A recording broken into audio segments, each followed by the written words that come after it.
out came the security delegation, and with Prince Albert, with President Mandela, and at that point Naomi Campbell was also walking out with President Mandela, and exactly as they said, they stopped in the middle of the lobby, and Zelda Lagrange was there, and she beckoned for Dougie and I to make our way to the security blanket, and it opens and they let us in. And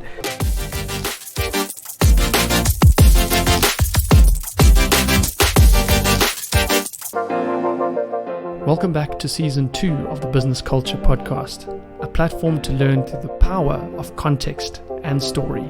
It's great to be back with you. This season is all about impact. I'll be chatting to impact makers across industries and geographies to understand how they have made true impact on their customers, colleagues, and communities.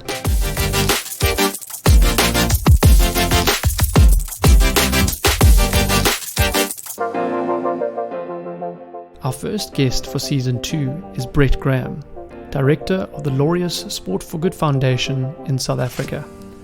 What was initially meant to be a brief temp job upon arriving in London in the year 2000 turned out to be 20 years and counting with the remarkable Laureus Sport for Good Foundation. Let's hear what it means to work within a truly purpose-led organization. Bretty, thanks very much for being on the podcast. It's lovely to have you as the next guest in our journey. And as our listeners know by now, the first question is always for you to give us a little bit of context around your specific journey. So, in your own words, how have we got to where we are today? yeah, geez, I don't know how far back you want me to start with that one. I'll leave that to you. Yeah, so I guess, certainly from a from a career perspective, my kind of youth, university days, etc. I spent, came out of Treverton College, the border, came out of Treverton College in 1995. As I like to joke with our chairman, Mr. Mornay Duplessis, the grey college of KZN, much to his dismay, but came out of Treverton College and spent a year at Maritzburg University. As with other students before me, Maritzburg broke me as a student, and too much fun was had, and so my mother, single mother at the time, sent me to Varsity College, keep a closer eye on me, and that was my kind of varsity tenure. Did 2 years at Varsity College, and then did what many South Africans at that stage of their lives did. They try to make use of the 2-year holiday visa in London. And this was in now the early 2000s. I jumped on a plane with my best mate, Doug James, jumped on the plane with him, and off we went to London to basically travel, right? The plan was to get odd jobs here and there, make some money, but enough to basically cruise around Europe and do some travel. And on landing in London and doing a few odd jobs, I had the contact details for a gentleman by the name of Ian Banner. And Ian at the time was looking after British American Tobaccos and the Rothmans at the time, their sports sponsorship portfolio, and he was involved in a number of things, or at least at the time before I contacted him, that's what I knew of him. And Doug and I had sent our CVs through and said, look, we're looking for work, anything, temp work even. And he said, come in, we've got an interesting proposition and something interesting that we're working on. And that turned out to be what was going to be the Laureus World Sports Awards. So this was now, I think it was late March, early April 2000. And Ian had been seconded by Mr. Johan Rupert we had this vision of a sports awards like the Oscars, but it would need to have a significant charitable element attached to it. And so Ian was the then CEO of Laureus and really trying to put on this first awards at the time. You can imagine a very crazy period trying to get this event on. It was in 2 months' time, late May. And so these two South African boys pitch up at the office. There's a South African CEO. The general manager is South African. The PR lady is South African. So there's this like strong South African influence at the very beginning. And we have our first, if you could call it an interview. And Ian, like he said, likes to refer to us, myself and Dougie, as employees 5 and 6. And we joined Laureus, and a couple months out from the first awards being held in May 2000, and so we kind of started our Laureus journey, and that was just a frenetic couple of weeks, a couple of months before the big event. We found ourselves in Monaco. I mean, young bucks, completely blown away by the glitz and the glam of Monaco firstly, but then obviously what the event was trying to create. And as an avid sports fan, having legends of sport from around the world who are involved on the academy side of things, our World Sports Academy as we refer to them as, and then obviously the nominees, as well as the music stars, film stars, fashion models. I mean, in the very beginning, the idea from Mercedes and Richmond at the time, who were the founding patrons, still are the founding patrons, their ambition was to kind of create a very big splash at the beginning, so that people understood what Laureus was all about, and could attract interest to these high-profile brands behind it. And we weren't sure how long we would be at Laureus, right? We had a temporary contract, Dougie and I, and we just knew you're in Monaco, make the most of this, soak it all in. We could get back to London, contracts ended, and we move on to the next next gig, right? So we just, we were what they would refer to, I guess, in the event industry, gophers, right? Literally, you did everything. There was no like set job template for you. It was just every department needs help, or there's some fire that needs to be put out. So you're running around Monaco in a smart car, trying to help out anyone and everyone. And so we were out there for about 10 days in total, and one of the tasks we were given in the build-up to the event was to host President Mandela's security delegation. He was going to be coming to Monaco. We had found this out maybe 3 or 4 days before the event as a special guest and the almost honorary patron of Laureus in year one. And so we had to host his security delegation and show them all the venues around Monaco, make sure they were comfortable, where President Mandela would be, either staying or performing some form of duty. And so we became quite close, right? These two young South Africans and obviously this South African security team. And so I remember on the morning of the awards, we had to have kind of our last security briefing with them. And they had said to Dougie and I, have you guys ever met President Mandela? And we said no, obviously, and we had never met him before, never had the privilege to do so. And they said, okay, well, you guys have been amazing with us, and we want to create an opportunity for both of you to meet President Mandela. His schedule is really crazy. He finishes when the event finishes tonight. He's going straight to the hotel, and tomorrow morning he's got an early flight, private plane back to South Africa. So the only opportunity we can offer you guys is literally after the awards, when they finished, the protocol will dictate that Prince Albert and President Mandela will walk out together, separate from the crowd or the audience on the night, and in the lobby we will stop, open the security blanket, and invite you and Doug to come in and meet President Mandela. And so that was the plan. And so there we stood. We get to awards night now. We're standing, Dougie and I, at the back of the hall. Obviously we're not seated in the auditorium, but there was nothing was going to keep us out from watching part of the awards, and certainly when President Mandela was delivering his now iconic speech. So we watched the awards play out, and then we quickly hustle around the back of the auditorium to the front of the lobby, awaiting kind of our moment to meet President Mandela. And it was just an incredible kind of moment as it played out, because in the lobby there was probably about 200 paparazzi photographers, people wanting photos, and I remember standing there with Doug, both of us in the exact same black suits that we had bought at Next in London as the only black suits we had with us to wear at the awards. So we ourselves actually looked like hardcore security at the time. But out came the security delegation, and with Prince Albert, with President Mandela, and at that point Naomi Campbell was also walking out with President Mandela, and exactly as they said, they stopped in the middle of the lobby, and Zelda Lagrange was there, and she beckoned for Dougie and I to make our way to the security blanket, and it opens and they let us in, and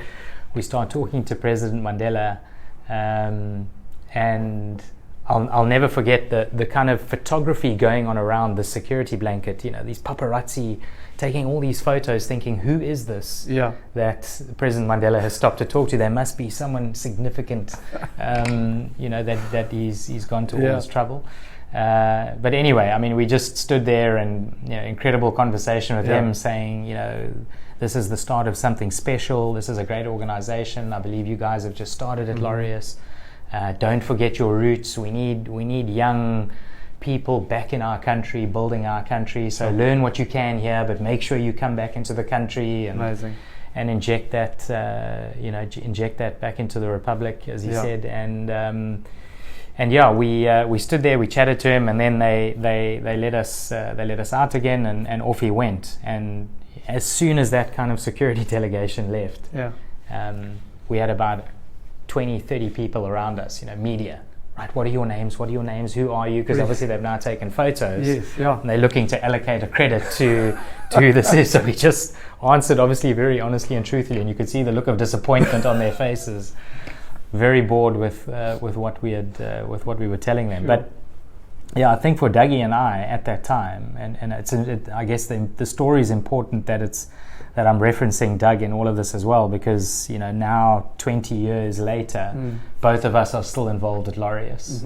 We have been involved, this entire time with this organization that, in a very short space of time, stopped being a job in the true sense of the word, and it was really just an incredible journey and purpose-led opportunity that we found ourselves in by pure chance. It was a timing thing, like most things in life, I guess, but just an incredible opportunity, and so that career of mine, very boring from a CV standpoint, because it's 20 years of one organization and in different capacities, obviously, over that time, but has certainly become a significant part of my life, of Doug's life, who now sits in London at the head office. I find myself from the head office now back in South Africa for the past 6 years.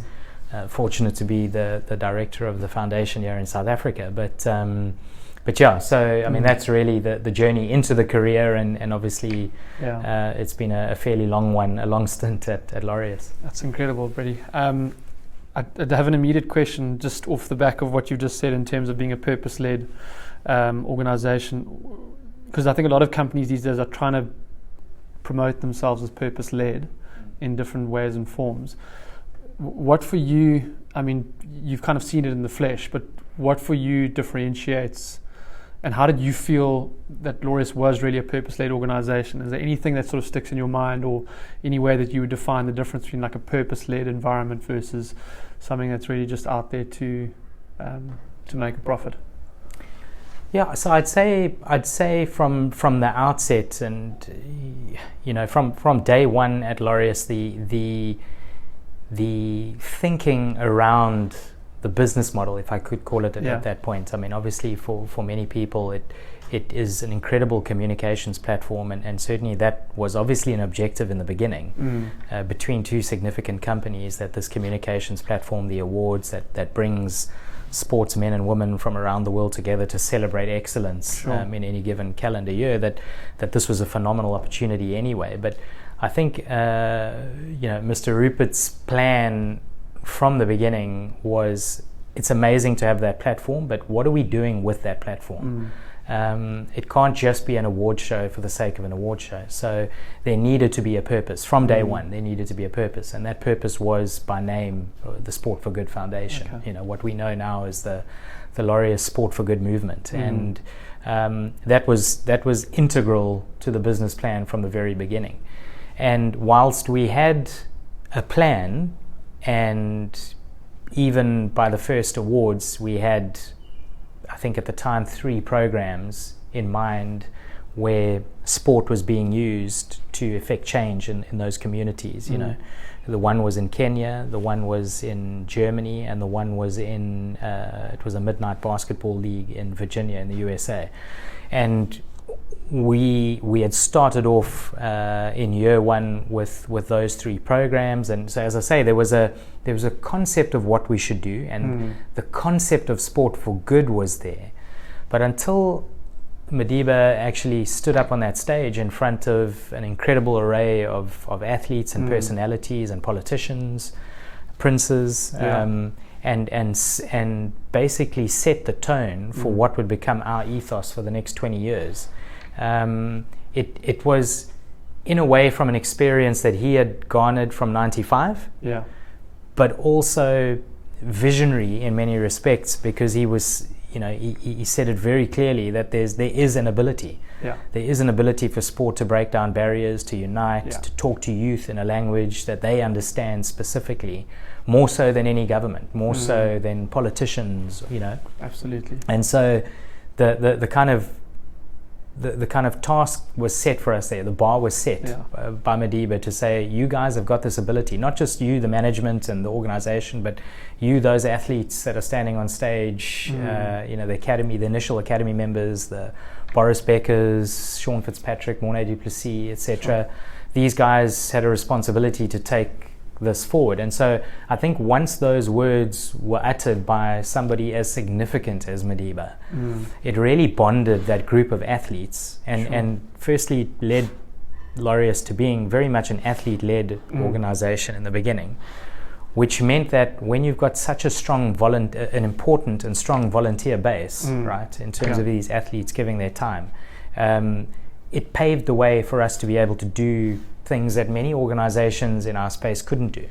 It gave us access to not just potential funders and companies and that, but access to influential organizations, to governments, to cities, regions, whatever it might be, that we had a degree of access that a lot of organizations, certainly in a very short lifespan that we had at that time, we'd been able to secure it pretty quickly. So I mean, to answer your question, in the very beginning, the purpose was there. We knew what we needed to get to. I think the challenge that we had was this concept of sport being able to address a community issue wasn't tried and tested. It sounded amazing. It sounded very sexy. So when Madiba says these words, and when people talk about sport having this ability, most people sitting around a table would agree and go, you're right, absolutely, sport can do this. But how's it being tested? And so in the first stage of Laureus, we had to kind of find ways to justify what we meant by that, you know, and rationalize it. Empirical evidence, research, monitoring and evaluation, we would eventually get to down the line. But, you know, it was important that we moved away from what was a very dreamy subject, you know, to actually saying, guys, this is real. Sport really is changing lives. It really is helping kids in disadvantaged communities. So I mean, definitely from the beginning. No one better to push that message than old Madiba himself. No, absolutely. Which kind of brings me on to that next question, because as you said, you know, starting something out when you don't have anyone like that behind your name, I think myself and probably our listeners would be fascinated to know, how did you guys go about bringing in the likes of a Madiba and the incredible ambassadors that you guys managed to initially get? I mean, now you've got an amazing list of ambassadors around the globe. But can you give us some insight into how the process that was followed to try and lure those guys in, or was it quite an easy sell to them? I mean, you've got to credit in the very beginning a gentleman that we referred to earlier, Mr. Ian Banner, you know, who Jan Rupert had entrusted with setting up this organization from day one and getting the awards off the ground. And part of getting it off the ground meant Ian on a plane flying to corners of the globe, chatting to sporting legends and introducing them to the concept, which at the time was a piece of paper, a document, illustrating a plan, a blueprint for what we wanted, but really nothing more than that, right? So, a massive credit to Ian in terms of being able to sell that concept to the likes of Michael Jordan, to Boris Becker, Seb Coe, Edwin Moses, Gary Player, Jack Nicklaus, all of these legends of sport who I think in the beginning all maybe skeptical as to what this was all about, especially when you've got two big brands behind it like Richemont and Daimler, because I think there's skepticism as to what is it that these two brands want out of this, right? I mean, you can imagine down the line now, looking backwards, you can go, all right, there's an element of credibility behind them, but at the time it would have been a difficult sell to say, is this not exploitation of some commercial sort with all of these athletes? Is this just not a very clever way for Richemont and Daimler to have access to all of these legends of sport? So I think Ian, as I say, did an incredible job in selling the concept and getting us to a position where we had these incredible personalities in one place at one time with a purpose in mind. And the as they say, the coup d'etat was Johan Rupert getting President Mandela to Monaco. And Mornay tells the story best about him sitting in a room with all of these incredible legends of sport, and Johan Rupert trying to sell this concept to them of Laureus and the long-term vision, and realizing that there was some skepticism in the room and saying, if you don't believe me, then you need to listen to the gentleman that we have waiting outside the door. Wow. And he walked across to the door and opened up, and there was President Mandela, and he escorted President Mandela into the room. And Mornay, as I say, tells it best when he says literally every ego of the 30-odd people that were in that boardroom went out the window, because here was Nelson Mandela standing in front of them and saying, guys, this is doable.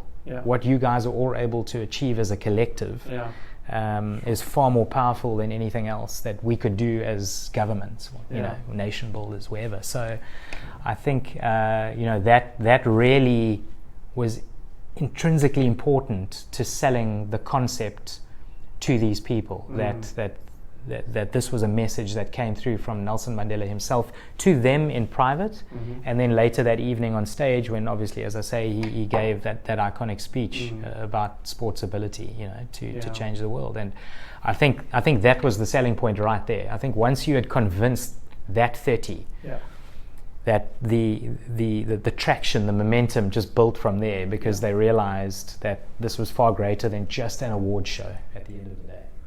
And what's so inspiring, I think, from a South African perspective, is the fact that, the idea, the IP, the sale, everything, now that it's a global brand, all started, right here in South Africa, in terms of what the belief was of what it could be on a global scale.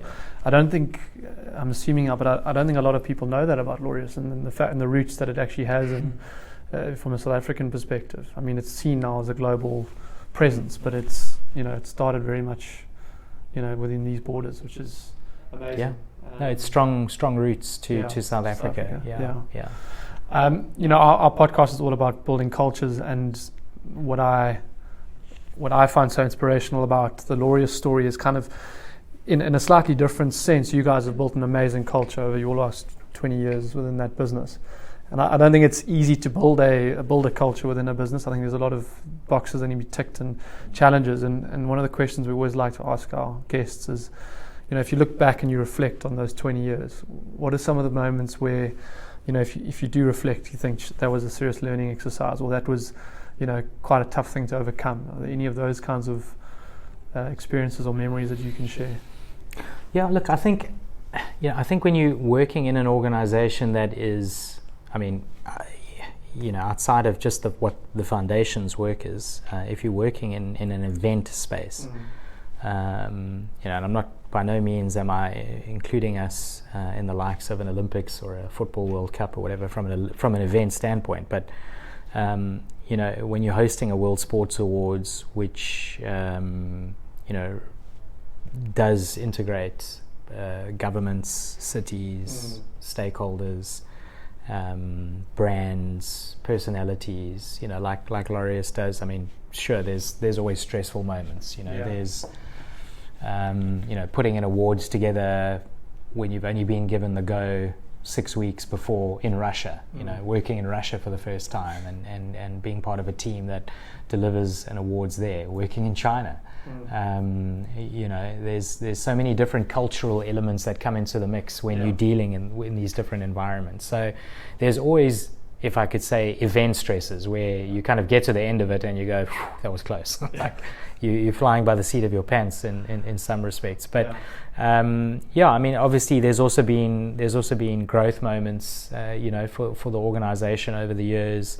We were equally, if we're looking at landmark moments, we were affected by the recession in 2008, 2009. That impacted us and obviously our partners, our funding partners significantly. And so, there's certainly moments throughout the 20 years where there's obstacles. But I'd say I think with us, if you're talking about culture, certainly from a Laureus standpoint, it's quite a familial approach, if I could say, to everything that we do.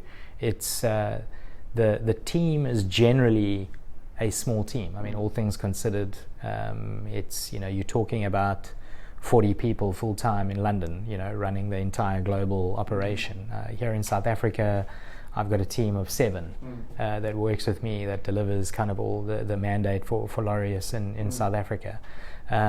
So it's small, it's manageable. As I say, we're very familial in everything we do. We've got incredible relationships with our donors, with our funders. They're long-term partners, long-term funders. It's not 1 year and out. And our ambassadors, the academy members that I referenced earlier, there's guys there that have been involved since the very beginning, 20 years down the line. I wanted to ask, if I may, on that front, whether you're bringing in an ambassador or bringing in a new team member into your team, and even perhaps a new funder, is there kind of quite a clear idea of what type of person or what type of entity you're looking at? I mean, I think people in any business is obviously critically important, but from the Laureus context perspective, is there a very clear idea on what type of ambassador you look for, outside of their achievements, obviously, from a personality point of view? Same with a new staff member. Is there a clear view, or is it more of a gut feel kind of thing? It's probably a bit of both. I would say in the very beginning, when we weren't as, if I could say, global, and by global I mean where we didn't have national entities outside of the global office, so like the South African team, the Swiss team, the German team, the US team, Argentina, etc., where most of the decisions were going through one office in terms of who are we pulling on board as an ambassador, who best represents our values, our brand, what our purpose. That was far more manageable. I think as you kind of grow, there's ambassadors that perhaps in Switzerland we would never have known of at a global level, right? So absolutely significant and important to the Swiss market and their deliverables and mandate on the ground in the Swiss territory. Likewise here in South Africa. But still absolutely fit our brand. I mean, that still needs to filter through to all of the local teams in terms of who they get involved. So there's no doubt due diligence and compliance that we would need to put in place to understand who's getting involved with our brand and our organization. But we kind of, in a lot of those instances, we leave the rationale for the local organization to decide how they're best going to utilize this volunteer's time, right? If you've got 2-3 days a year that you're requiring them for, what is it that you're actually using them for that's going to make a difference to your organization? So that would be the only thing we would pass on there. But generally speaking, if it was only ever left to the global office to try and decide on ambassadors, I don't think we would have as many as we do involved right now, and we wouldn't perhaps have known many of the culturally fit individuals that have been appointed as ambassadors. Okay. I mean, you guys have brought on some amazing companies as funders and partners and things like that. again, in that sense, do they kind of approach you? Do you approach them? Does it depend on each instance being different? And again, like, is there a clear kind of company you look for? Is it really just a like-minded view on what Laureus is all about? Yeah, again, I think it's a case-by-case basis. Okay. I think certainly we want to work with organizations that are in it for the right reason too. I don't think we ever want to be in a position where certainly as a foundation and as we all know, the NGO space is tough. It's a bun fight, right, for funding and for support from any partner, but ultimately we want a partnership, and I know that sounds cheesy, but the reality is that we've seen it here in South Africa. I allude to Daimler and Mercedes-Benz's involvement with us globally, but if I talk about our involvement with Mercedes-Benz in South Africa, it is a very deep layered partnership that we've been able to work with them on in the last 4 years. Traditionally they didn't fund us significantly in South Africa, and that changed about 4 years ago, 5 years ago, and now we're talking about a significant partnership with them that goes not just from them from a head office standpoint, but you've got their consumers donating to us, you've got their dealerships donating to us, they're donating, Mercedes-Benz Financial Services are donating, and all of this is within a partnership that also gives value back to them, to their employees, to their consumers. It's also an incredible awareness platform for us to be able to speak to Mercedes-Benz customers at the end of the day, to educate them on what Laureus does, that it's not just a glitz and glam awards scenario, that for 365 days a year there's a significant foundation working to try and improve the lives of kids in disadvantaged areas. So it is about partnership. It can't just be about, here is money, I want my Section 18A tax receipt, thanks, see you next year. It needs to be a far more ingrained partnership for us to actually realize the true value of that. So I would say, to answer your question, that's what we would look for in a partnership with any brand, and we've been fortunate, touch wood, to have any partner that's been involved with us so far to have that level of commitment. Where there's a proper involvement, a full 100% involvement and buy-in, should I say, from them.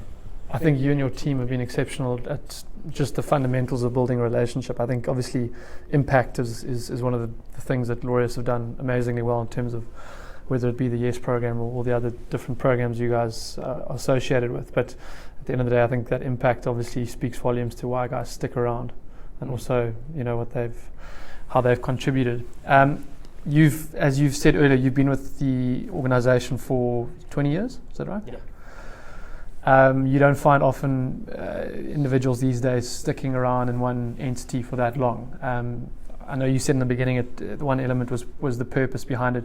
Is there any other reason or any other, for you, something inherent within this business, or I suppose within this culture, that has made you feel like this is the right place for you? Is there anything that you can articulate? Probably just cool merchandise. No, I'd say it's predominantly the purpose. Like for me, it's always been what's kept me involved in the company. It's you don't work in an NGO to make money. I mean, let's be honest. It's not the kind of path to retiring at 50. Yeah. But it is an incredibly rewarding job. Certainly for me, in any of the capacities I've been involved in at Laureus, it's been incredibly rewarding. Firstly, and maybe selfishly, as a sports nut, to be able to be involved with some of the most incredible legends of sport, and to see their commitment to the greater purpose.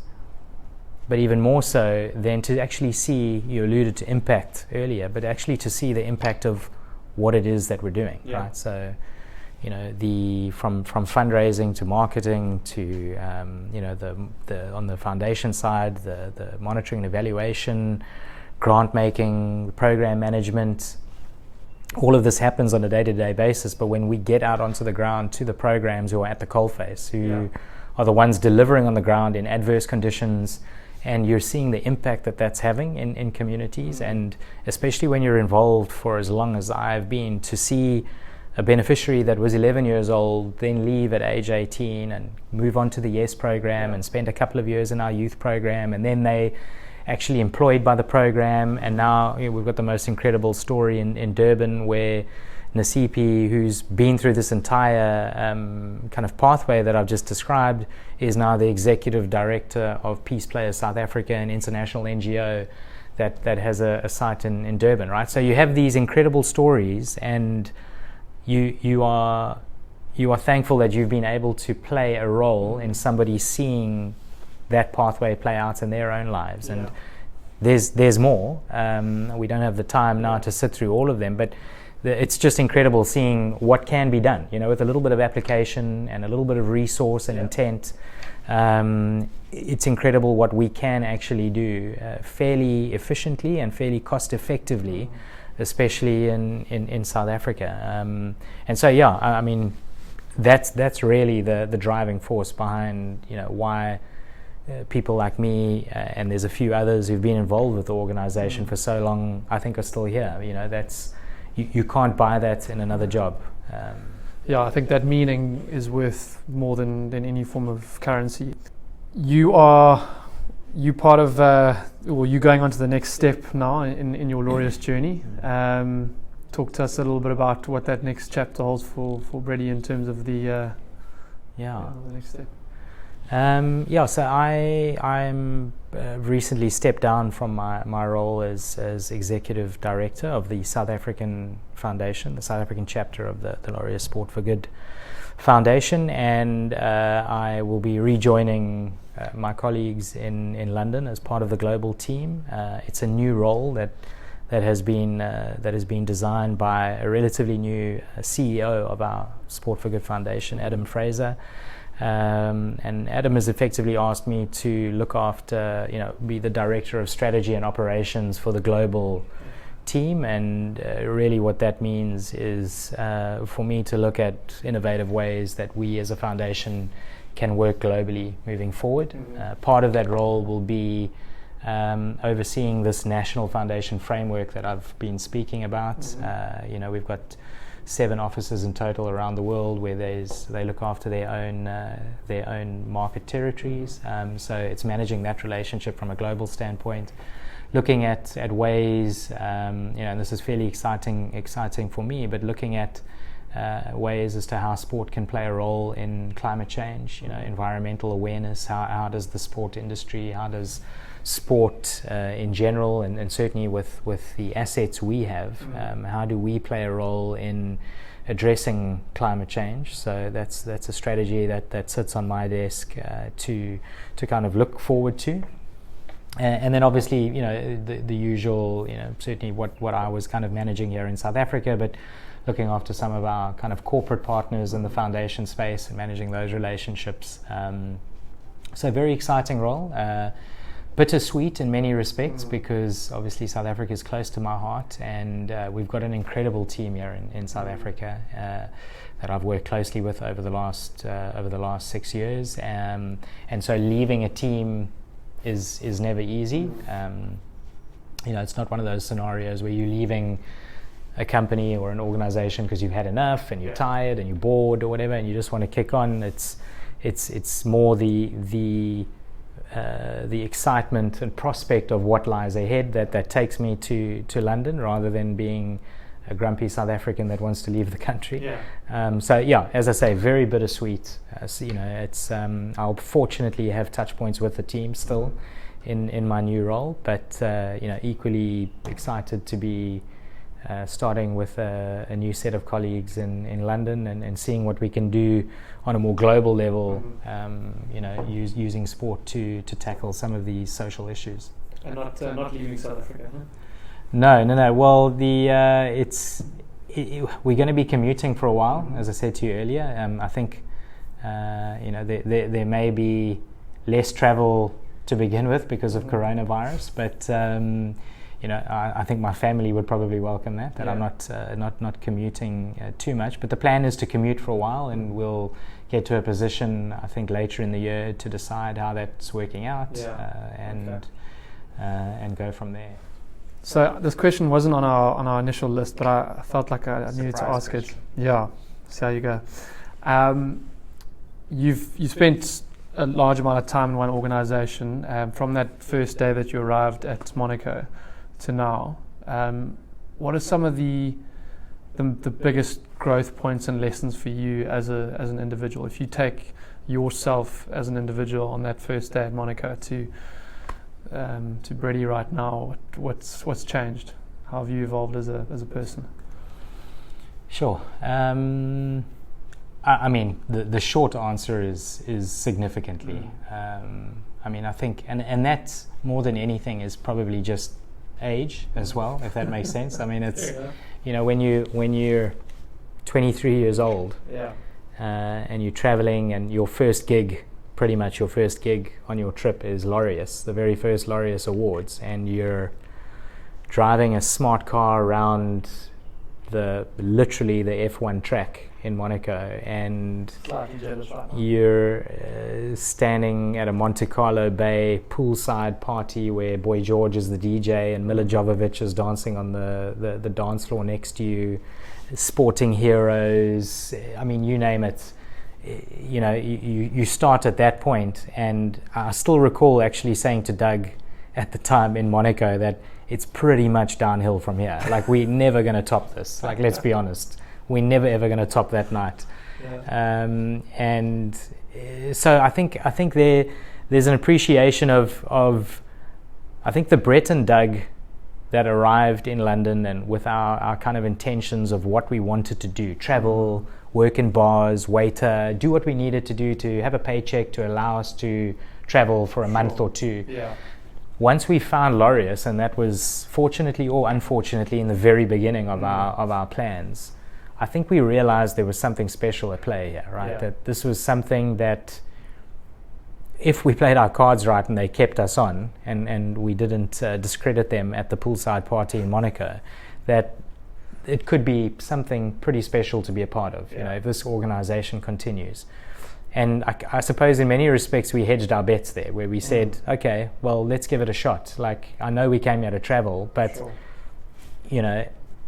this could be something really cool for us to be involved in, and we did. And they fortunately did renew our contracts, and we got our first official Richmond contract in I think it was in June 2000 after the awards. And so we were employees, and Laureus from that perspective started growing, and so did we. Like, you naturally grow in an organization that in its own right starts off at a set point and then progresses 20 years.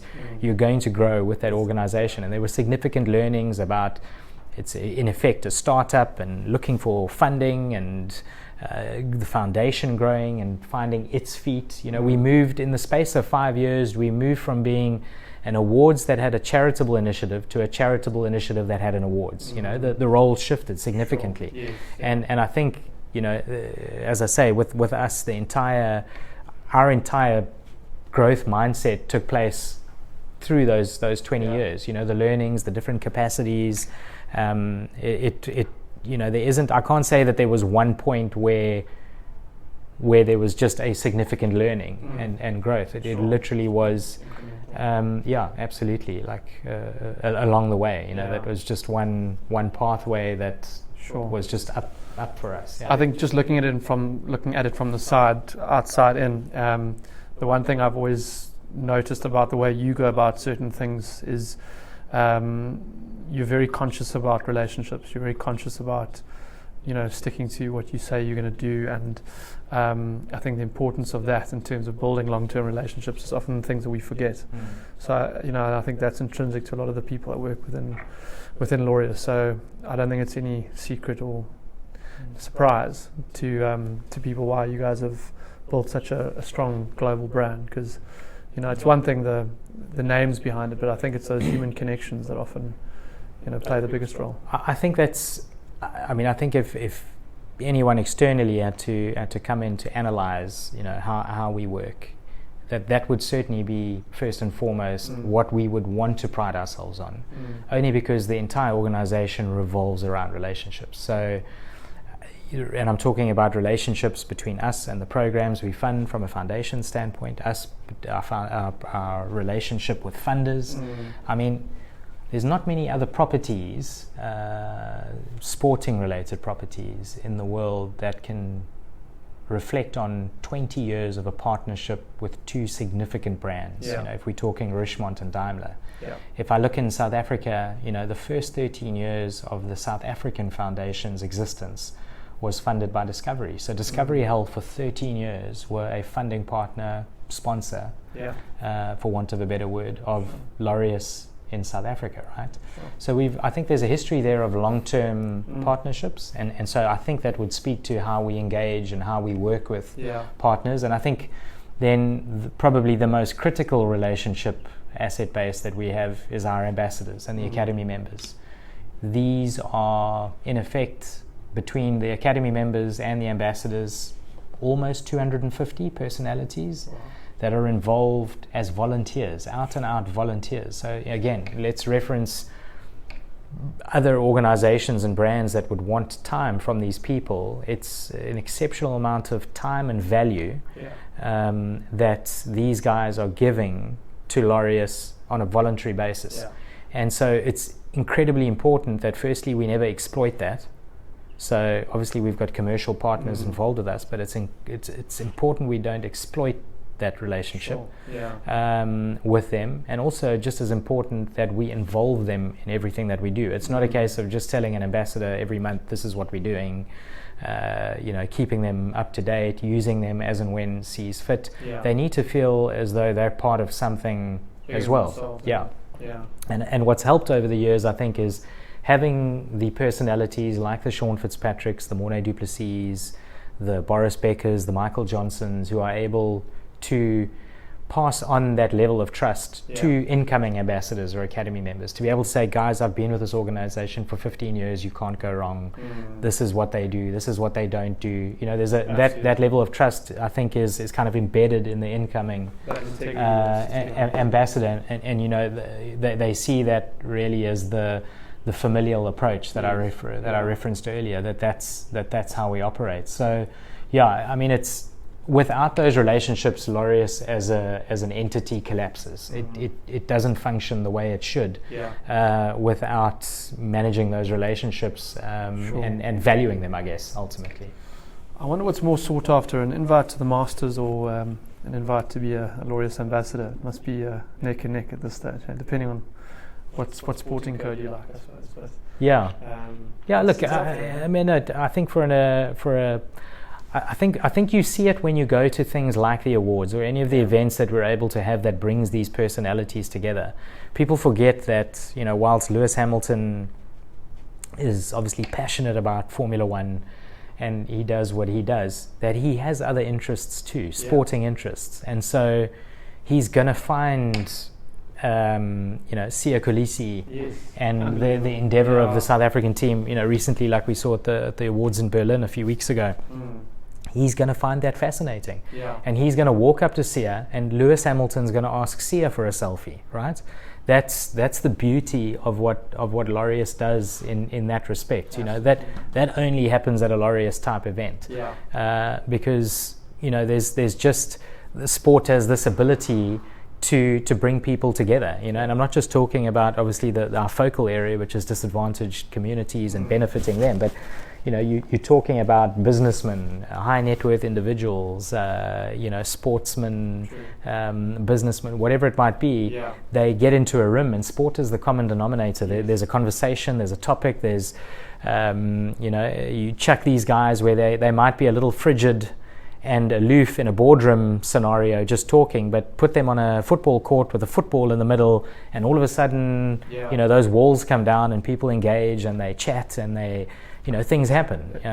It must be amazing to think what has come of that evening around the same table, or at the awards, or a discussion at one of the activations, or whatever the case might be. I mean, it must be endless. There's no way of quantifying it. But no, exactly. I mean, it's a special platform, to be able to engage. Not to drag it out, but there was a very cool kind of engagement that we saw a few years ago. Skulkberger was nominated for Comeback of the Year at the time, obviously coming back from his significant illness, and he obviously went on to win the award that night. It was in Shanghai, and at the after party, one of the presenters that was there that night was Henry Cavill, an English actor who played Superman.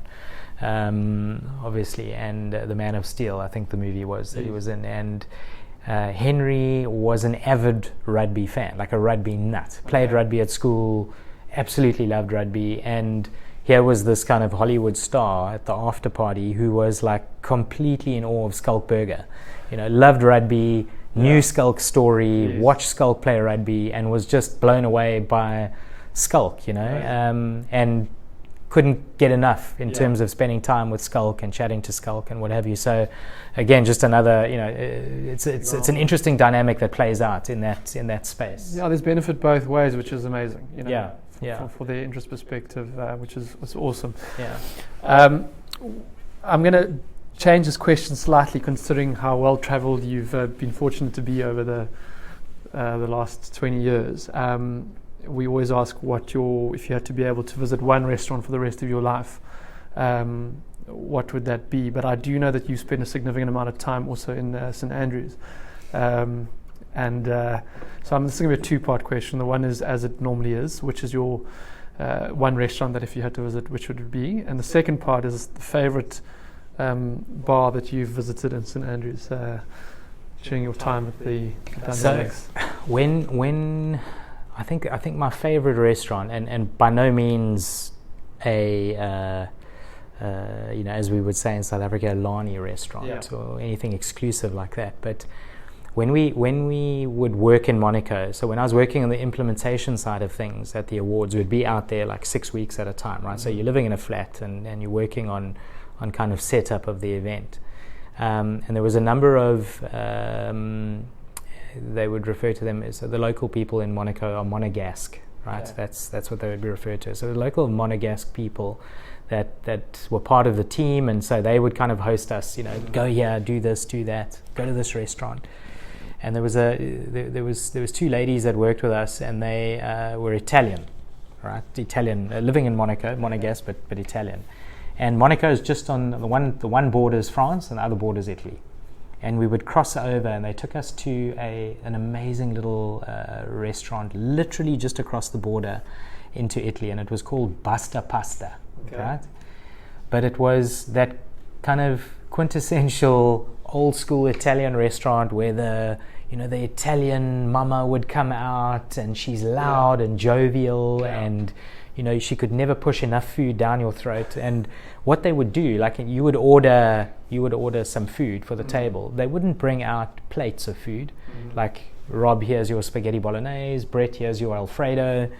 They would bring out 3 or 4 bowls, massive bowls of pasta. And the design really was, similar to a kind of tapas vibe, where you just kind of get stuck into 4 or 5 different Italian dishes, and but they were massive. I mean, you left that table, there could be 12 of you around the table, and you left there with like so much pasta left in the bowl. So it was just an incredible, that the red and white checked kind of tablecloths, the old school Italian. So I would say if there was one that I could, I'm a pasta fan, so obviously that's why I would say that. And on St. Andrews, that's a loaded question. I think, look, there's a couple of really good spots in St. Andrews. I think if we're talking, I would probably have to ask you if I could mention 2. And that would be, just for pure heritage, the Jigger. Right? So to have a couple of pints in the Jigger Inn, and obviously with all its history in to have all of that history and heritage, and you're right on the old course, I mean, it's amazing. And then I think, for the good old razzmatazz on town, you've got to go Marbells, I think. I mean, it's I think we know a few people who are pretty much part of the furniture at Marbells. Very much so. I was just about to say, I think you've put your best foot forward in that institution a few times, and so have a couple of other boys that we call mutual friends. Freddie, it's such a pleasure to chat, and that story is just so inspiring. I think it's, as I said earlier, what inspires me so much is there's such strong South African roots to such a globally impactful cause and movement. So from our side, I just wanted to wish you the best of luck with the new chapter. Thank you. I'm sure you're going to do amazing things on the global front. And look forward to chatting again in the future. Absolutely. Thank you. Enjoy the podcast. Keep it up. Thank you. Thanks for your support as ever, and good luck to you and the team in all your endeavors too. Appreciate the opportunity. Thanks, Freddie. Cheers. That's it for today, guys. If this episode brought you value, please do subscribe to the podcast series. And for more information on building your organizational culture, visit us at rcaconsulting.biz. We'll see you in the next episode.